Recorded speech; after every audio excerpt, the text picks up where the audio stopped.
মাছের টেংরি দিয়ে ঘুগনি। জায়গাটা দেখিছে? জায়গাটা বহুত আছে।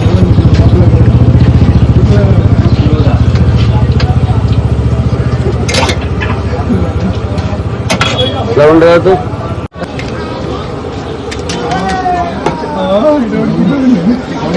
দাদা আসুন। কি ক্যামেরা আছে কেন রে? কি কি বার বসো? অসুবিধা থাকলে বন্ধ থাকবে। কটা থেকে খোলে? বেলা 2টোর থেকে রাত্রি 10টা। লোকেশনটা হরনগর ঘাটের ধারের আগে এই মোড়টায় দাদা রেগুলার বাসে। 10 টাকার ঘুগনিতে আবার টেংরি আছে। দেখো আমি টেংরি পেয়েছি, অসাধারণ টেস্ট। ঘুগনিটা খেয়ে কেমন লাগলো আপনার? দারুণ দারুণ। বল কোথা থেকে এসেছি বলে দে।